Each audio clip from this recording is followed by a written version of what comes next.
saan ay palagi po natin kasama, hindi po niya tayo iniiwan, hindi niya tayo pinapabayaan. Ano man po ang nangyayari sa ating paligid, sabihin mo sa iyong katabi, kasama mo lagi ang Diyos. Kasama natin lagi ang Diyos. Amen po? Pwede ko po bang makita ang mga kamay na nakaranas po ng pagmamahal, grasya, kalinga, habag, at lahat na po ng mga klase ng pagpapala na ibinigay po ng Diyos sa atin. At ibigay po natin ng best clap offering sa ating Diyos! Hallelujah! Hallelujah! Hallelujah! Hallelujah! Hallelujah! Tunay po na ang ating Diyos ay nararapat na siya po ay ating itaas, dakilain, pasalamatan sa ating mga buhay sapagkat siya ay Diyos na tunay na makapangyarihan. Amen po? Tunay po na kung wala po ang Diyos na gumagabay, nagpapala, nagbibigay ng lakas, kapayapaan sa ating mga buhay sa bawat araw, hindi ko po alam kung anong buhay tayo mayroon. Sino pong agree sa akin? Amen po? Kaya po, napakabuti ng ating Diyos. Sapagkat ikaw at ako, isang blessing na ikaw ay nakaupo sa kinauupuan mo ngayon at ikaw ay makikinig ng mga salita ng Panginoon at tayo po ay sabay-sabay na nagpuri at ikaw ay malakas, pinagpala sapagkat sa oras na ito, napakarami pong tao na pedyo ang kalagayan. Amen po? At ako po ay tuwang-tuwa sapagkat ilan po sa ating mga kapatid na nakausap ko po na sabi po nila pagod sila at halos sinasabi ng kalahating isip ay pagod ka, kailangan mong magpahinga, pero ang isang isip ay kailangan na pumunta sa church para magpasalamat at magpuri sa Diyos. Amen po? Kaya kung hindi natin paglalabanan ang ating nararamdaman at yung isinisiksik ng kabilang isip natin, kung hindi natin i-balance ang ating mga buhay, napakadaling magsalita na, oo nga, matulog na lang ako. Diba? Pero, salamat sapagkat nandyan po ang banal na Santong Espiritu na nag-uudyok sa atin na kapag tayo po ay nagdesisyon at ang ating mga paa ay ating ilakad papunta po sa tahanan ng Panginoon, tayo po hindi magsisisi sapagkat lalabas po tayo sa pintuang yan na pinagpala, pinalakas, at lahat ng iyong pangangailangan tutugunin ng Diyos. Amen po, isang malakas uli na palakpak sa ating Diyos. Hallelujah, hallelujah. Praise God. Ngayong araw na ito, mayroon pong mensahe ang Diyos na kung saan ako po ay blessed na blessed, ako po ay pinalakas ng Diyos, ako po ay binigyan ng Diyos ng isang ngiti at binigyan ng Diyos ng panibagong lakas ng paglilingkod, kaligayahan sa puso sapagkat dito po sa ating pag-aaralan ay tunay na makikita po natin gaano kadakila ang pag-ibig ng Diyos. Gaano ipinapakita ng Diyos ang kanyang habag sa mga tao na nangangailangan ng habag. Sapagkat tayo pong mga tao, sa ayaw at sa gusto natin, pag tayo po'y nasasaktan, minsan nawawala yung pagkahabag natin. Dahil nananaig po sa atin yung ating galit o yung damdamin natin at hindi na tayo makapag-isip ng tama o nararapat sapagkat ini-entertain po natin kung ano yung damdamin natin. Ngunit ang Diyos, makikita po natin sa araw na ito gaano po kadakila ang kanyang pag-ibig para sa iyo, para sa ating lahat. So, buksan po natin ang ating mga Biblia. Sabihin mo sa iyong katabi, handa ka na ba? Handa ka na ba na makinig sa salita ng Diyos? At ulitin mo, handa ka na ba na matanggap ang pagpapalang inilaan ng Diyos sa iyo? Ayan. Mukhang sa dulo nag-amen sila eh. Praise God. So, buksan po natin ang ating Biblia. Ayan. Ang tanging hiling lang po ng Diyos sa ating lahat sa araw na ito ay kailangan bukas po yung puso natin, yung diwa natin na napakinggan ang salita ng Diyos at ito po ay mag-penetrate sa ating puso nang sa ganon, yung 100% na pagpapala ng salita ng Diyos ay matanggap natin sa araw na ito. Amen po? Nasa iyo at nasa akin ang desisyon. Amen po? So, buksan natin ang ating Biblia sa Mateo chapter 9, beginning verse 9 to 13. Ano pong nakasulat dito? Dito po nakasulat po sa headings niya ang pagtawag kay Mateo. So sa verse 9, ang sabi po, umalis si Jesus sa lugar na iyon. Sa kanyang paglakad, nakita niya ang isang taong ang pangalay Mateo. Nakaupo ito sa paningilan ng buwis. Sinabi ni Jesus sa kanya, sumunod ka sa akin. Tumindig si Mateo, sumunod sa kanya. Verse 10, nang si Jesus at ang kanyang mga alagad ay nasa bahay ni Mateo, dumating ang maraming publikano at mga makasalanan. At sila'y magkakasalong kumain. Verse 11, nang makita ito ng mga Pariseo, tinanong nila ang kanyang mga alagad, bakit sumasalo sa mga publikano at mga makasalanan ang inyong guro?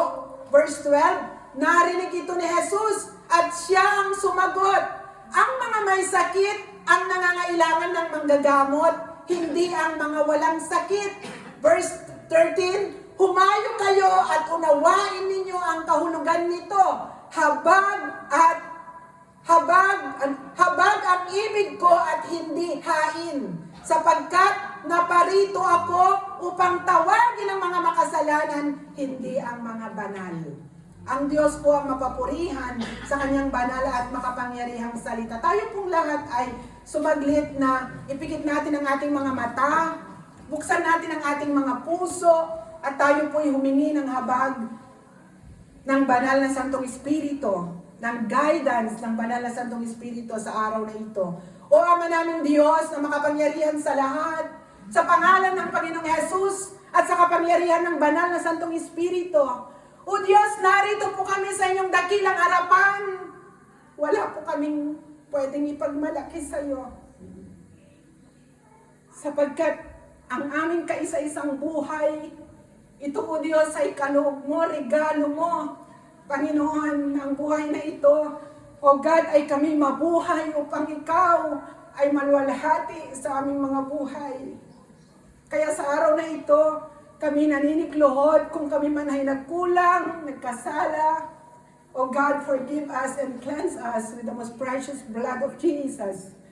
At o God, tunay, ikaw ay tapat na Diyos na maawain at mahabagin.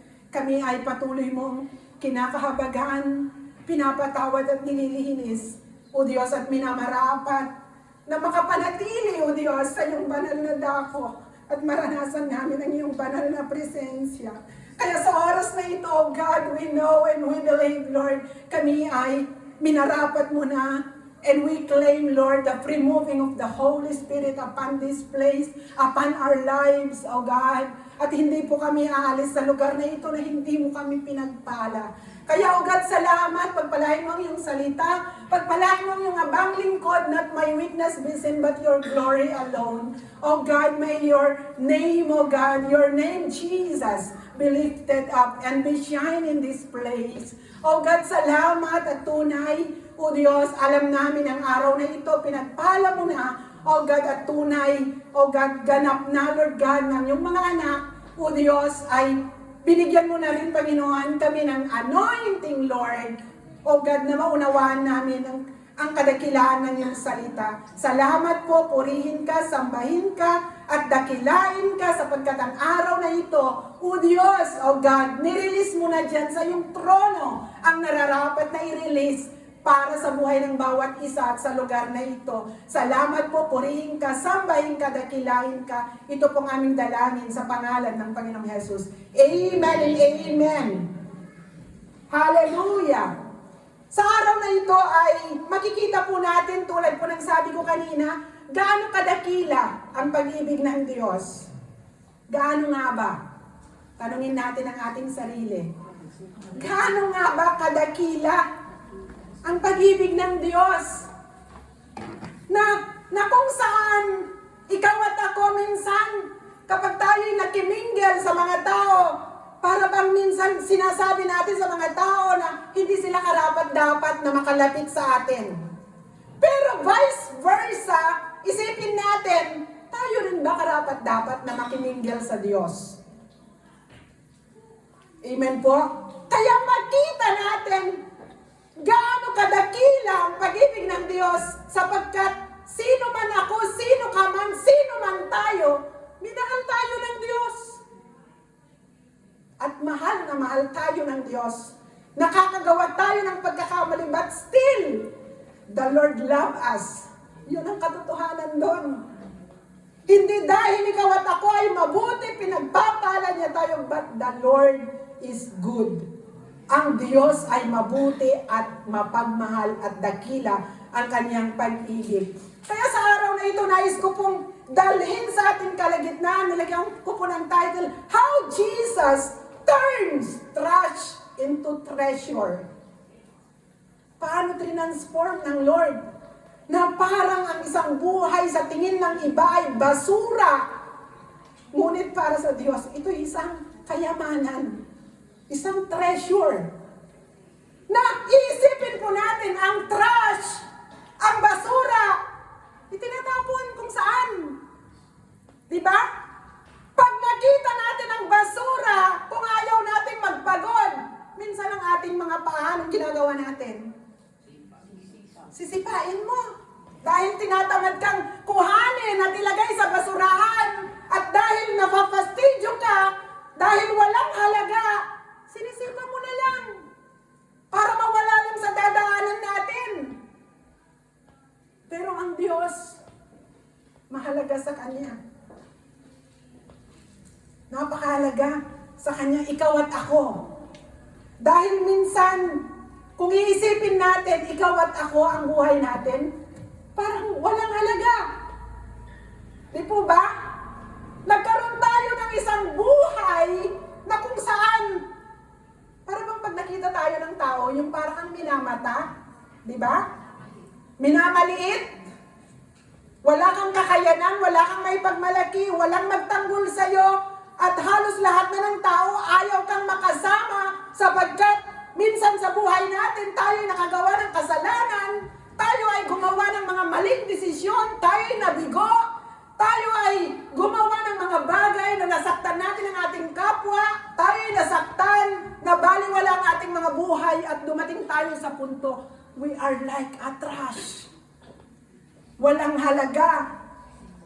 At even sarili natin mismo, tingin natin sa ating sarili, walang halaga. Kaya hindi na natin pinapahalagahan even our lives. Hindi na natin ito inaalagaan, wala na tayong pakialam, nalulong na tayo sa bisyo, kumakain na tayo ng mga unhealthy foods, hindi na tayo natutulog sa tama, nagdudroga na, umiinom, naglalasing, wala nang pakialam sa pagpupost sa social media, mapasama ka, wala ka nang pakialam. Pero ang mabuting balita, ang Diyos may pakialam sa atin. Kasi mahal niya tayo. Kaya, dito ko po nakita how Jesus turned trash into treasure sa buhay po ni Mateo. Si Mateo, alam po nating lahat, si Mateo halos galit ang tao sa kanya. Sino ba si Mateo? Siya po ay tax collector. Siya ay isang Hudyo na kung saan nagtrabaho as tax collector sa mga agent ng mga Romano. Ang sinisingil niyang tax ay sa mga Hudyo. Sa palagay niyo kaya ang mga Hudyo hindi galit sa kanya? Diba? Galit sa kanya ang mga Hudyo dahil marami pong mga kwento sa Biblia na ang mga tao halos hindi na kayang magbayad ng mga tax. Anong nangyayari? Nahihila ang kanilang mga ari-arian. Ginigipit sila ng mga tax collector. Kaya, at makita po natin ang mga tax collector, minsan hindi lamang iniisahan ng mga tao, minsan iniisahan din ng gobyerno, ang government. Kasi kapag may mga mayayaman na ayaw mag-declare ng mga kayamanan, anong ginagawa ng mga tax collector? Bribe nila. Ganito na lang i-declare mo, at yung ibabayad mo sana sa gobyerno, kunti na lang, sa akin mo na lang, ibigay. Kaya sa tingin ng mga tao, kay Mateo, ay hindi karapat-dapat ni matawag na maging lingkod ng Diyos. Kaya, dito po natin nakita si Mateo na kung saan babasahin po natin sa ibang book, sa book of Mark, sa book of Luke, ay makikita natin na ang kanyang pangalan ay, ano po ang pangalan po ni Mateo una? Siya po ay si Levi. Ang ibig sabihin ng Levi ay united in harmony. Na kung saan alam natin na ang Levi, isa sa naging pangalan ng anak ni Jacob, ni Leah, isa sa 12 tribes. Na kung saan nung tinawag siya ng Panginoong Jesus from Levi, ginawang Mateo. At ang Mateo, ang ibig sabihin, ang Matthew, ang ibig sabihin ay gift of God. Gift of Yahweh. So sa pangalan pa lang, blessing na. Amen po? Na kung saan yung isang tax collector na tinawag ng Diyos, binigyan ng pangalan, gift of God. Di po ba ang regalo? Pag sinabing regalo, mahalaga? Sino po dito ang gusto makatanggap ng regalo na hindi mahalaga? Di ba? At saka kung gusto mong magregalo, ireregalo mo, matutuwa yung pagreregaluhan mo. Sino dito sa ating kalagitnaan ang gustong magbalot na ang makakatanggap ay nakasimangot o kaya'y magagalit o maiinis? Di ba wala? Kaya, sa pangalan pa lang, bless na siya.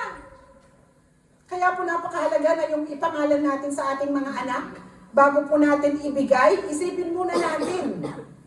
Kasi alam ba natin na mayroon ding mga pangalan na hindi po maganda ang mga ibig sabihin, kaya i-research din po natin ang mga pangalan ng ating mga anak. Pero hindi po natin masisi ang mga magulang natin minsan kasi ang gusto ng mga lolo-lola, pag sama-samahin ang mga pangalan, kahit wala ng meaning, yun na yung pangalan ng anak.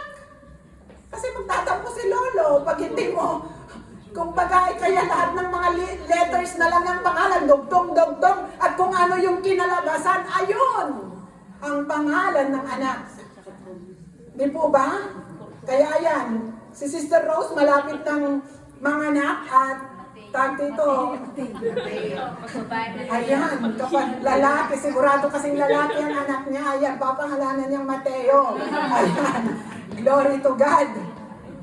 Kaya, nakita po natin itong si Mateo na kung saan ay ang buhay niya, siya po yung naging writer ng isang book sa Book of Mateo na kung saan na-transform ang kanyang puso. Kaya, kailangan po sa atin ng mga tao, ang kailangan po na ma-transform sa atin ang puso. Sabihin mo sa katabi mo, ang ma-transform sa atin puso. Hindi mukha. Ayan.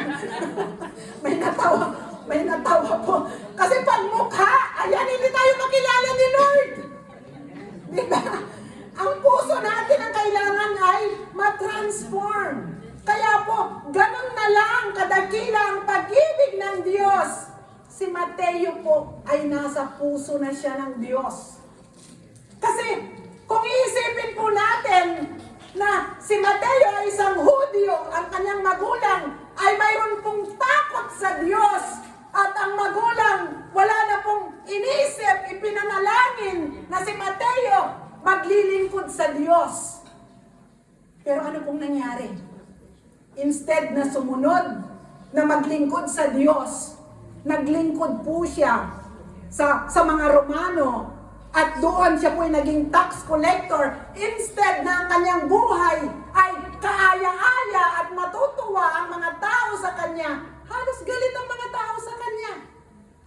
Sino pong nakaranas dito sa ating kalagitnaan nung hindi pa po tayo born again? Na kapag nakasalubong ka ay iiwas yung makakasalubong mo kasi ayaw kang makasalubong. Di ba tayong lahat nakaranas nun? Di po ba? Kasi hindi po tayo perfect. Sino ba ang perfect dito? Itaas po ang dalawang kamay. Yung hindi nagkakamali, yung hindi nagkakasala. Di po ba? Lahat po tayo. Kasi po tayo pong lahat ay ipinanganak po tayo na mayroon po tayong weaknesses. Hindi po yung ipinanganak tayo. Kasi po, alam niyo po ba na napakahirap pong mabuhay sa isang bahay na ang kasama mo ay masyadong perfectionist? Di ba? Ang hirap! Nagkamali ka lang ng paglagay ng basurahan, tabingi. Tapos pag nakita niya, naku, tabingi, tabingi, tabingi. Tapos nailagay mo lang yung isang bagay na hindi akma. Ayun, simula na ng tawag dito kaguluhan sa loob ng bahay kasi gusto niya laging perfect. At doon, paglabas ng bahay, kasi siya ay nakasuot ng gusto niya laging perfect appearance sa tao. At ang anak, kahit gustong isuot ng anak yon, huwag yan ang isuot mo. Kasi makikitabi ka sa akin. So anong mangyayari? Iiyak na si anak! Kasi si anak, ayaw niya yun na isuot, pero dahil siya ay perfectionist, at ipipilit niya na isuot yun sa anak, anong nangyari? Siya'y nakangiti, pero yung anak niya nakasimangot. Maganda nga, napasuot nga ang gusto, pero ang puso naman ng anak ay malungkot. Kaya po napakahalaga yung ating puso sa harapan po ng Diyos. Kaya po, dadako po tayo sa ating binasa dito na how Jesus turned trash into treasure. So makikita po natin dito, sabi dito, and that's what Jesus Christ wants to do in our lives. So paano nga ba ito ginawa ng Panginoong Yesus sa buhay ni Mateo? Ang number one po, first, Jesus finds us. Ang una, natagpuan tayo ng Diyos. Hindi tayo ang nakatagpo sa Diyos. Dahil ang Diyos ay hindi nawawala. Naunawaan po natin. Pag-ibig sabihin, tayo po ay natagpuan tayo ng Diyos. Na kung saan, para kung maunawaan natin ang buhay natin, nung tayo pinatagpuan ng Diyos, di ba pinagkatiwala po natin sa kamay ng Panginoon? Di ba? Pag tayo nasa kamay ng Panginoon, maayos ang buhay natin. Pero, minsan, dahil tawag dito ay marami tayong mga nararanasan, umaalagpus po tayo, umaalis tayo sa kamay ng Panginoon at gagawin natin ang gusto nating buhay. Naunawaan po natin, minsan naranasan po natin lahat ito. Aminin po natin dahil sa silakbo ng ating damdamin. Nararanasan po natin ito lahat, pero natututo tayo. Di po ba natututo po tayo sa mga maling mga nagiging desisyon natin? So makita po natin, tingnan po natin, balikan natin. Ang sabi po dito sa verse 9, umalis si Jesus sa lugar na iyon, sa kanyang paglakad, nakita niya ang isang taong ang pangalay, Mateo, nakaupo ito sa paningilan ng buwis. Sino dito yung naglalakad ka? Kasi dito itong tagpong ito, kasi kasama na niya ang mga disciples, kasama na ng Panginoong Hesus yung mga unang tinawag niya. Diba? Sino po yung mga unang tinawag niya? Si Peter, si Andrew, si James, si John. So ibig sabihin, ang Panginoong Hesus, kinukumpleto niya ang 12. Naglalakad siya. Di po ba yung mga unang tinawag niya, nangingisda, may nakaupo sa ilalim ng puno. Paano po ito natagpuan ng Panginoong Hesus? Pinuntahan niya. So sabihin mo sa katabi mo, pinuntahan ka ni Lord. At natagpuan ka niya. Diba? At doon, dito makita po natin, nung natagpuan po sa paningilan, naniningil ng buwis. Na kung saan, even po ang mga disciples, sa isip at sa puso nila, hindi ito tatawagin ng Panginoong Yesus. Sapagkat marahil iniisip nila may criteria ang Panginoong Yesus sa pagtawag ng kanyang mga lingkod. Sa tingin kaya natin, sa buhay ni Mateo habang siya ay, ang tawag nga sa kanya ay publikano. Pag sinabing publikano, makasalanan. So nung huminto ang Panginoong Yesus at nakaupo si Mateo, naniningil ng buwis, i-picture po natin, sa palagay niyo kaya, anong mukha kaya ang itsura ni Pedro, ni Andrew, ni James, ni John, nung huminto ang Panginoong Yesus at tinawag niya si Mateo? Ano kaya? Kasi tayong mga tao, mahilig tayong sisipatin ang tao, ano? Diba? Siguro iniisip nila, ito ba? Ito kaya ang idadagdag sa atin na mga disipulo. Kaya po pag may pumasok po sa church na mga bago, diyan, at nakita natin na may hikaw dito, may hikaw sa ilong, o kaya ang suot ay may mga tato, ibig sabihin, huwag po natin siyang i-judge panlabas. Kung hindi lahat po tayo ay lapitan siya, welcome. Welcome, Brad. Welcome, sis. Iparamdam yung pagmamahal. Hindi po yung titignan mo sa taas mula sa baba. Ano ito? Mukhang sa ulo na lang walang hikaw. Parang yung isip mo ay ang dami ng dito nararating dahil nga sinisipat mo yung kanyang kalagayan. Kaya po dito nakita natin na si Mateo, nung siya'y nakaupo sa paningilan ng buwis at nakita ng Panginoong Yesus, siya po ay hinintuan. Siya po ay kinausap niya, pinuntahan niya. Kaya sa pagharap po natin sa ating sa Diyos, minsan, maalala niyo nung hindi pa po tayo born again, para bang pag ang kalagayan mo ay nakakagawa ka ng mga bagay na hindi karapat dapat sa Diyos, para bang iniisip mo sa iyong sarili na kapag in-invite ka sa church, lagi mong iniisip, hindi ako karapat dapat. Hindi ako karapat dapat na humarap sa Diyos dahil ako ay makasalanan. Kaya tingnan po natin, ito po ay isang pagbabalik tanaw nung tayo po ay tinawag, tayo po ay pinuntahan, may ginamit ang Diyos na tayo po ay tawagin ng Diyos at iparamdam ang kanyang pagmamahal. Anong buhay tayo mayroon?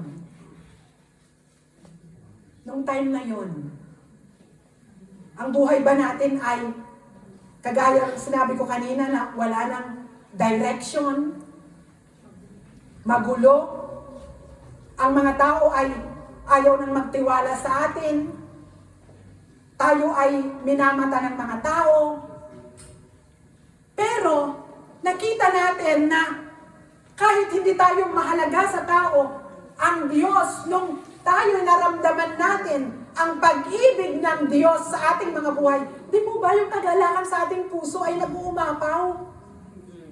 Nag-uumapaw sa kaligayahan na sa kabila ng anong buhay tayo mayroon, mahal tayo ng Diyos.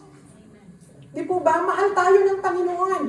Kaya, dito po, at I believe tayo po nung tayo ay natagpuan ng Diyos, marami po sa atin ang mga kalalakihan nasa talikalan ng bisyo, even po ang mga kababaihan, yung uso po noon, yung mga nagsusugal, nagbabaraha, napapabayaan ang mga anak, ang pamilya, o anong iba't ibang klase ng mga tawag dito, mga kasalanan na kinasadlakan po natin, na napabayaan natin ang ating mga buhay. Ngunit, tumawag ang Diyos, gumamit ang Diyos ng mga tao upang tayo ay puntahan at i-share ang salita ng Diyos na mahal tayo ng Diyos. Kaya, dito ko po nakita gaano kadakila ang pag-ibig ng Diyos sapagkat sa panahon na halos ang ating takbuhin ay mali yung mga desisyon na gagawin natin, doon tayo pinupuntahan ni Lord. Nasasabihin ng Diyos, anak, mali ang direction mo. Mali ang gagawin mo. At doon, hinaharang tayo ng Diyos. Kagaya po ni Apostol Pablo na gusto niya patayin ang mga mananampalataya, patayin ang mga disipulo. Pero nang dahil ito ay hindi kalooban ng Diyos, ano pong nangyari? Hinarang ng Diyos. At nakipag-met ang Panginoong Jesus kay Pablo, kay Saul, na kung saan hindi pinahintulutan ng Diyos na patayin ni Pablo ni Saul ang mga mananampalataya sapagkat bagamat masama ang kanyang puso, pero ang Diyos, siya ay pinili at tinawag na magbigay ng kapurihan sa Diyos. Kaya makita po natin sa pagharap natin sa Diyos bilang tayo ay makasalanan at walang direction ang buhay natin, isa lang po ang nakita ko dito. Hindi natin kayang linisin ang ating buhay. Hindi natin kayang linisin ang ating mga kasalanan upang tayo maging righteous. Isa lang ang nakita ko na ikaw at ako, tayong lahat, dahil kinahabagan ng Diyos, nang lumapit tayo sa Panginoong Yesus, humarap tayo sa Panginoong Yesus, isa lang ang ginawa ng Diyos sa ating lahat. Tayo'y pinatawad at tayo'y nilinis. Ikaw at ako. Kaya wala tayong may pagmalaki. Wala tayong may pagmalaki. Hindi natin pwedeng sabihin sa ating mga sarili na mas righteous ako sa iyo. Diba? Hindi natin pwedeng sabihin na kapag ikaw ay nakaangat o kaya ay gumagawa ng kabutihan at dahil yung isang kapatid mo ay gumagawa ng hindi maganda dahil dumating yung panahon, yung kanyang weakness ay hindi niya napaglabanan, hindi ibig sabihin na katapusan na ng kanyang calling. Hindi natin pwedeng i-judge sapagkat kung paano ikaw at ako kinahabagan ng Diyos. For the second time around, kahahabagan din siya uli ng Diyos, ipanalangin lang natin. Amen. Kaya dito ko po nakita na wala tayong pwedeng ipagmalaki.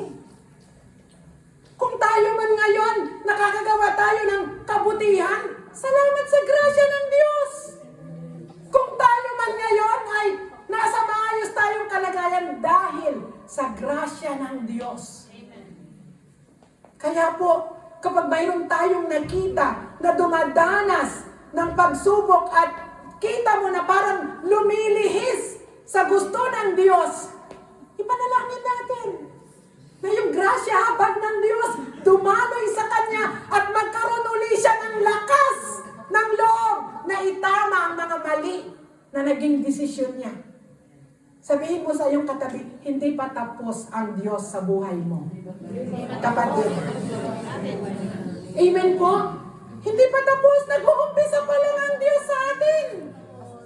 Napakarami pang gustong gawin ang Diyos sa ating mga buhay sapagkat kung tayo po dumadaan tayo sa isang buhay na akala natin parang trash, parang nang walang kahulugan, the Lord will turn it into treasure. Tayo maging treasure sa harapan po ng Panginoon.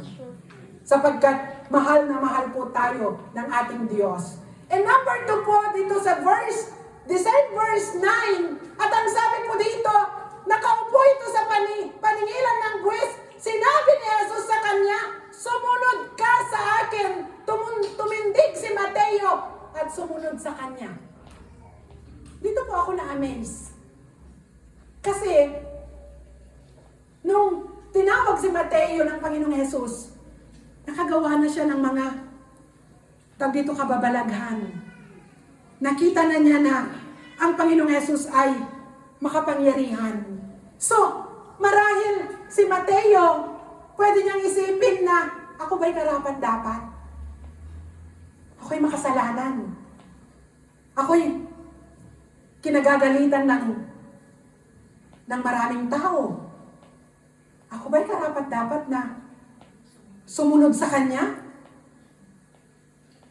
So minsan, ang nagiging hindrance sa atin na sumunod minsan kinukondemn natin ang ating sarili. Na sinasabi na ng Panginoong Yesus na, anak, follow me. Sumunod ka sa akin.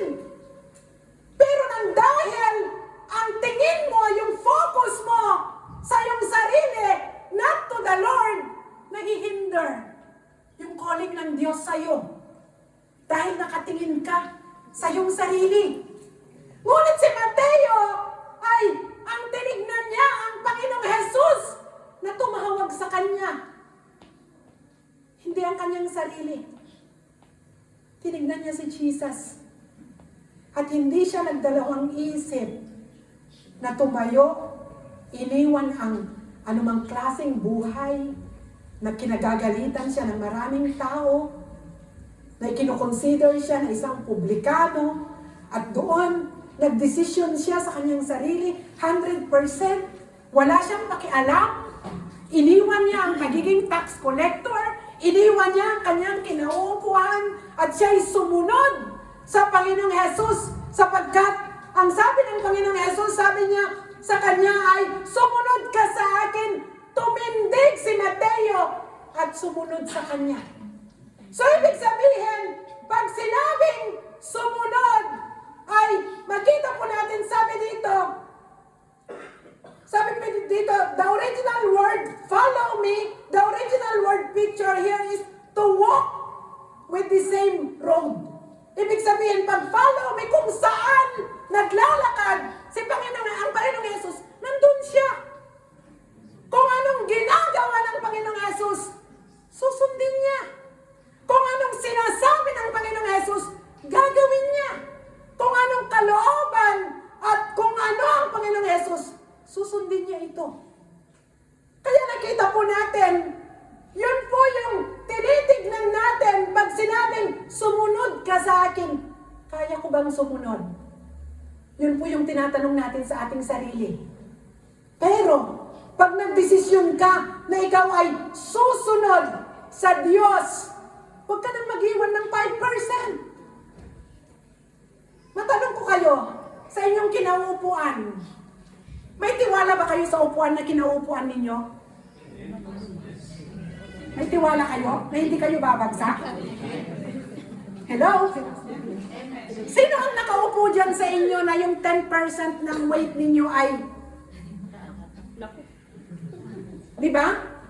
Para bang inaangat mo yung puwit mong ganyan? Di ba? Yung 90% nandun sa weight ng upuan, yung 10% nakaangat dahil wala kang trust sa upuan na yan.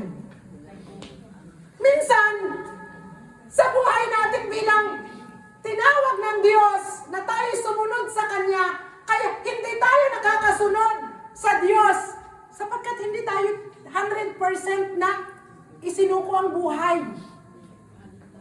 Ini-enjoy natin. Ilang percent kaya ini-enjoy natin? Di ba?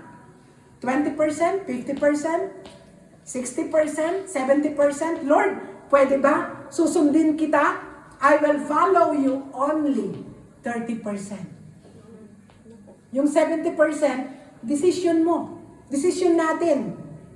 At yung 30%, yun ang binibigay natin sa Diyos. Kaya ano pong nangyayari? Ang battle natin, yung batalya sa sarili natin mismo, matindi. Di ba? Sapagkat may pinapagawa ang Diyos sa'yo. At sabi niya, anak, pumunta ka doon, puntahan mo yun. Tapos may invitation ka dito. Sabi naman ng, dahil 50-50 o 40-60, sabi naman ng kalahating puso at isip mo, pumunta ka doon. Doon. Sabi ng Lord, doon. Tapos, binabalance mo ngayon. Sa church, sino kayang mag-preach? Iisip mo, paano? Sino kayang mag-worship lead? Sino kayang a-attend ngayong araw na to? Ayan, ang dami mong tinitimbang. Tapos doon sa birthdayhan, aba, ang caterer, si Kuya Jack, masarap ang luto. Diba? Tapos, ang dami mo nang tinitimbang. Na ganyan. Pagkatapos ko doon pumunta sa birthdayhan, pwede pa akong mamasyal. May time pa. Kasi kahit hindi tapos ang birthday, pwede na akong magpaalam. May pupuntahan pa kasi ako, pero mamamasyal ka lang. Isa church, nakakahiyang umalis pag hindi pa tapos. Gagabihin ako doon. So napakarami mong tinitimbang ngayon. At hindi 100% yung pagsunod mo sa Diyos. Sinong nahihirapan ngayon? Tanungin mo ang katabi mo, sinong nahihirapan ngayon? Di ba? Sinong nahihirapan ngayon? Tayo mismo. Para bang yung illustration nito, mag-asawa kayo? Since na tinanggap mo siya bilang asawa, di ba ang sabi po ay, ang mag-asawa ay pinag-isa. Ang dalawa, pinag-isa. So, ibig sabihin, ikaw na asawa, susunod ka sa iyong asawa.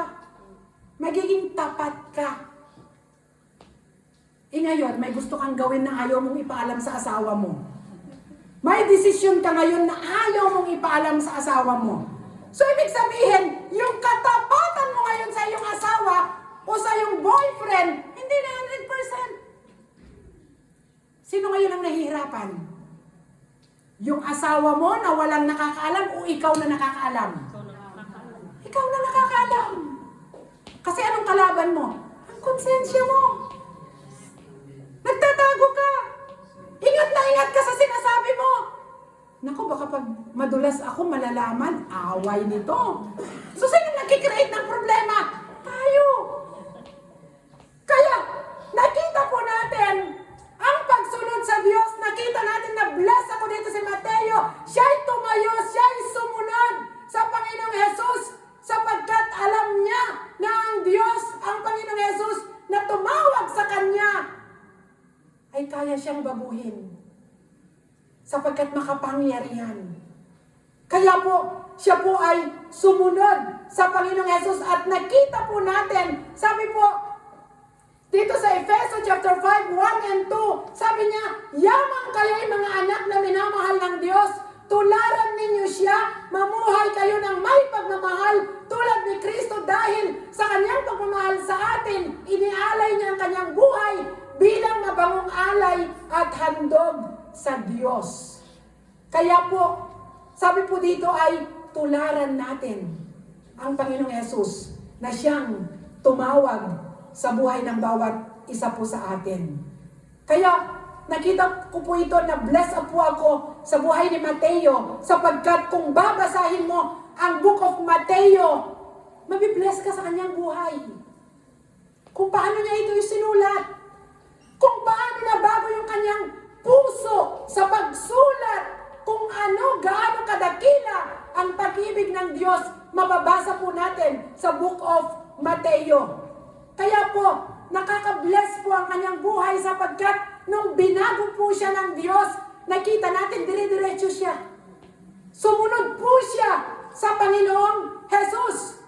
Kaya, dito po ang number 3 na nais ko pong itakal sa atin. He also turns trash into treasure by His fellowship with us. Alam ba natin na kapag tayo na parang walang halaga ang buhay natin, pag tayo nakababad sa presensya ng Diyos, ang sarap po ng pakiramdam. Di po ba? Nagiging meaningful po ang buhay natin. Nararamdaman natin ang pagmamahal ng Diyos sa ating mga buhay. Kaya tignan po natin, basahin natin ang 10, verse 10 to 11. Nang si Jesus at ang kanyang mga alagad ay nasa bahay ni Mateo, dumating ang maraming publikano at mga makasalanan at sila'y magkakasalong kumain nang makita ito ng mga Pariseo. Tinanong nila ang kanyang mga alagad, bakit sumasalo sa mga publikano at sa mga makasalanan ang inyong guro? Himayin po natin ito. Nang sumagot si Mateo at sumunod sa Panginoong Jesus, ano pong ginawa niya? Pinaghanda ang Panginoong Yesus, binisita niya sa kanyang bahay. Naghanda siya. Nagluto, nagpakain. Sa buhay po natin, Pag gusto nating bisitahin ng Panginoong Hesus, saan po siya pwedeng pumasok? Hello? Sa puso natin. Binuksan ni Mateo ang kanyang bahay. Naghanda, nagfiesta, ibig sabihin, nagbunyi, nagpakasaya, masaya. Binuksan niya ang kanyang bahay, hindi lamang para sa Panginoong Hesus, para sa mga disciples, sa mga makasalanan. Kasi po ang sabi dito ay, nang malaman. Dito, tingnan niyo po ang inyong Biblia. Sabi po dito, nang si Jesus at ang kanyang mga alagad ay nasa bahay ni Mateo, dumating ang maraming publikano at mga makasalanan.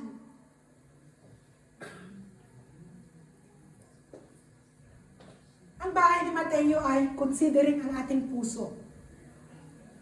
O pwede rin ang ating tahanan.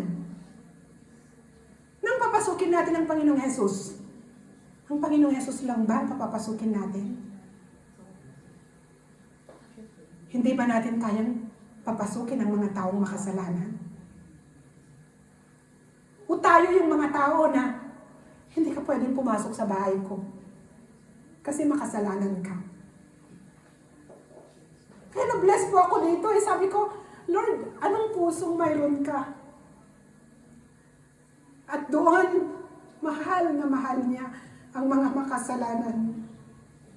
Galit siya sa kasalanan, mahal niya ang mga makasalanan. That's why, ikaw at ako, narito tayo ngayon sa presensya ng Diyos, sapagkat galit siya sa mga kasalanan natin, pero mahal niya tayo.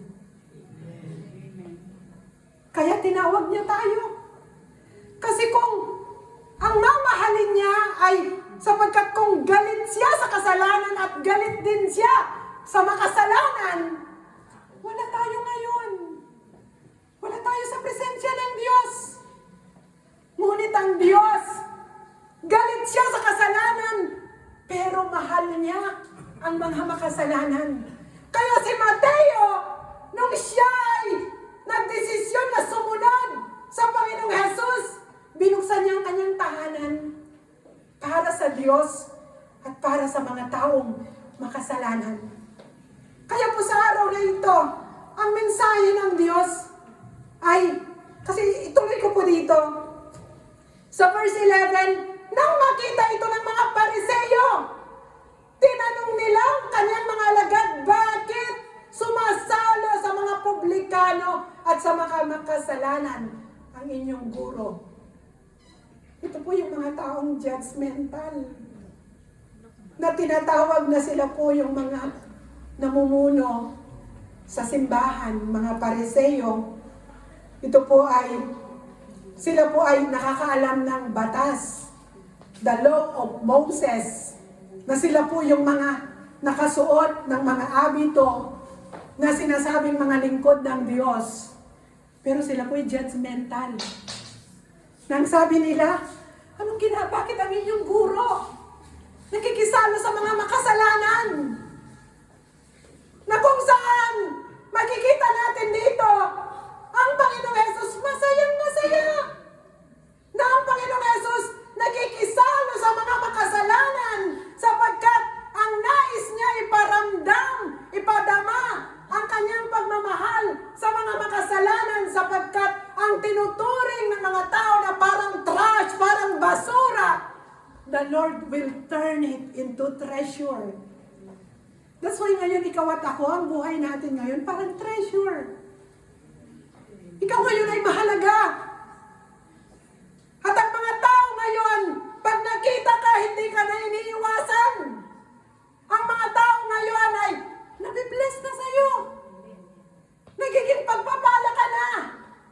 Hindi ka gaya dati na kapag nakita ka, dahil tayo yung laging sinasabi nila na pag galit tayo at nagja-judge tayo yung nakataas ang isang kilay.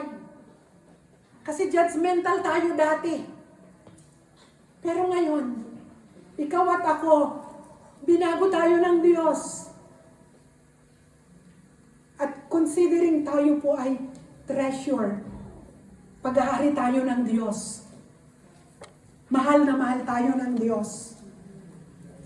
Kaya ang nais ng Diyos, ito po yung katuruan niya na kung ikaw at ako as considering na parang walang halaga ang buhay at tayo ay transform ng Diyos ang ating mga buhay.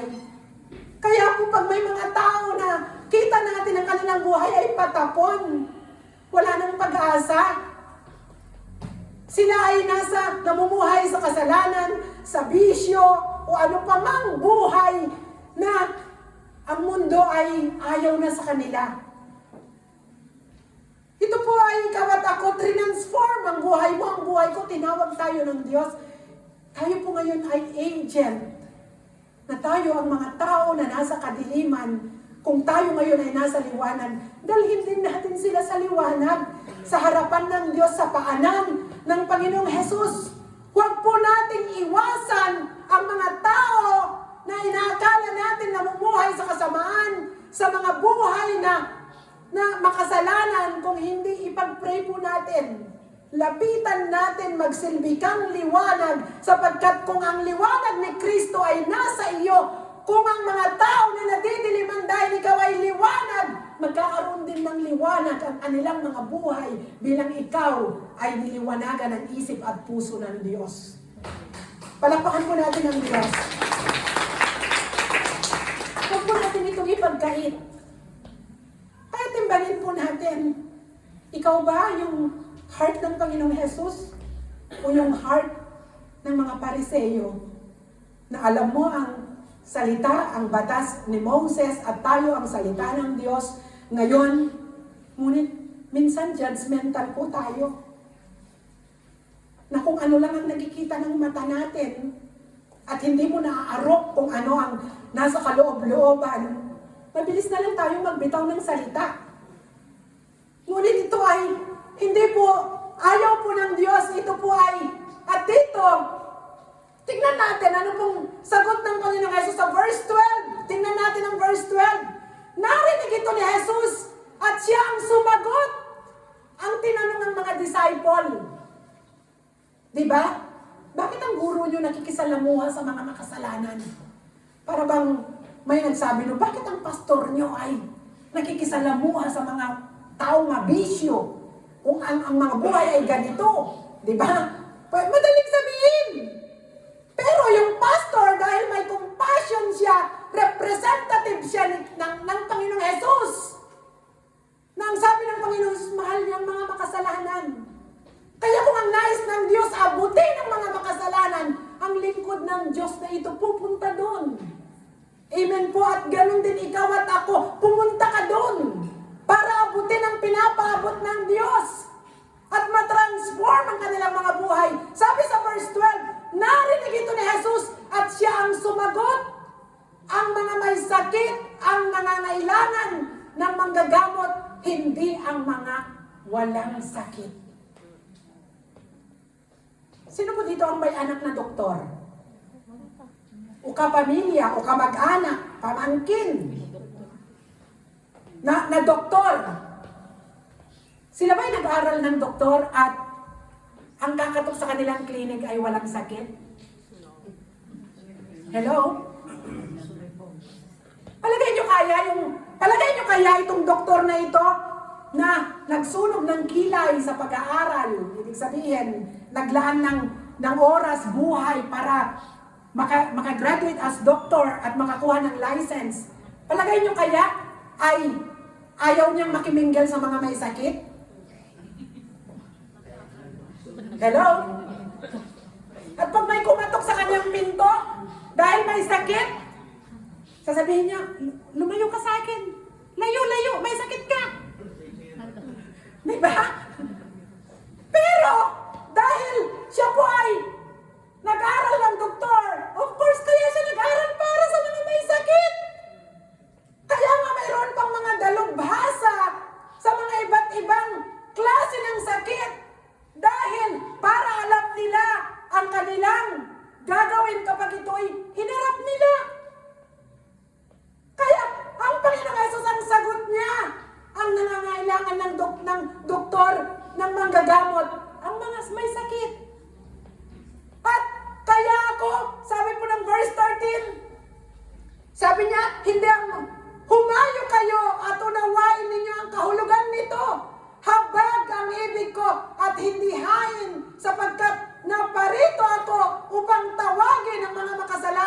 hindi ang mga banal. Tingnan niyo po dito. Binigyan pa sila ng palaisipan ng Panginoong Hesus. Ang sabi niya, humayo kayo, unawain ninyo ang kahulugan nito.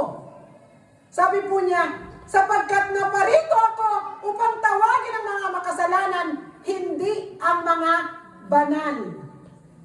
Kaya po, ang Panginoong Hesus, sabi po dito sa number 4, but Jesus also functions as doctor to heal us from our sin. Sapagkat ang kagalingan ng ating kabayaran para makamtan natin ang healing at kabayaran ng ating kasalanan, hindi po ang dalubhasang doktor. Kung hindi ang nag-iisang doktor, ang Panginoong Hesus, na even po ang ating mga kasalanan ay pinagbayaran po niya sa krus ng Kalbaryo upang ikaw at ako ay makamtan po natin ang kapatawaran ng ating mga kasalanan at tayo po ay minarapat na humarap sa Panginoong Hesus. At doon, nakamtan po natin ang kanyang habag, ang kanyang awa nung oras na kailangan natin sapagkat bilang siya ay ating doktor, bilang siya ay ating best doctor, na kung saan hindi po kayang gamutin ng mga doktor dito po sa lupa pag nagkaroon po tayo ng emotional wounds. Ang Panginoong Hesus ang ating best doctor. Pinapagaling po niya ang sugat ng ating mga damdamin. Nakakamtan po natin ang healing ng ating sugatang puso, ang ating sugatang espiritu. Kaya, ang sabi po ng Panginoong Hesus dito, sabi niya sabi po niya, humayo kayo, unawain ninyo ang kahulugan nito, habag ang ibig ko at hindi hain. Ang nais po ng Lord na ibigay po natin sa mga tao at bilang lingkod ng Diyos ay magkaroon po tayo ng habag. Awa at habag. Hindi po yung hain. Hindi po yun. Kasi po pag sinabing hain, bilang isang lingkod ng Diyos, na kung saan hindi po natuwa ang Diyos sa buhay po ng sa buhay ni Saul, na magbibigay po siya ng offering sa Lord, pero ang nais ng Lord yung puso, yung pagsunod. At ipakita yung habag sa kapwa, sapagkat kahit pa ikaw ay maglingkod sa Diyos, bigay ka ng bigay sa gawain ng Diyos, pero wala ka namang habag sa iyong kapwa. Anong halaga na ikaw ay magbigay ng magbigay, magregalo ng magregalo, pero wala kang habag? Subukan po ninyo ang mag-asawa, yung mga battered wife, at ngayon yata may battered husband na rin, nananakit na rin ba ang asawang babae ngayon? Di ba marami pong cases na yung mga sinasaktang mga asawang babae, mga na itinatago, ayaw magsuplong sa pulis, halos may pasa na ang buong katawan dahil binubugbog siya.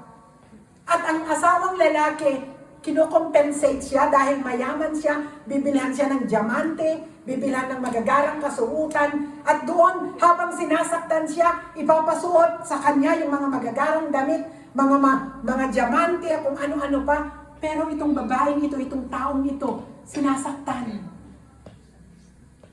Kaya makita natin, ang buhay ng tao, hindi lamang po ito sa material na bagay. Kaya kahit ang mahal mo sa buhay, ibinibigay sa iyo ang lahat, pero hindi ka naman minamahal. Hindi ka naman pinapahalagahan. At wala na siyang bukang bibig na pag nagkulang siya sa iyo ng pagmamahal, o kaya siya ay hindi naging tapat sa iyo, at pupunan na lang niya ng mga material na bagay at sasabihin niya, mahal, magbihis ka, isa-shopping kita, bibilhan kita ng gusto mo, at pagkalipas ng mga araw, ikaw uli ay kanyang sasaktan, hindi kanya mamahalin, hindi kanya irirespeto. Anong buhay, anong klaseng buhay? Ang tawag dito, ang mararanasan ng mga taong ganon, ang buhay. Kaya, ang gusto ng Diyos, ang sabi ng Lord, ang nais ko ay habag, hindi hain. Kaya po, ang gusto ng Lord bilang ikaw at ako ay tinawag, pinili ng Diyos, hindi po ito ay paimbabaw. Kung hindi mula sa puso natin, magkaroon po tayo ng compassion,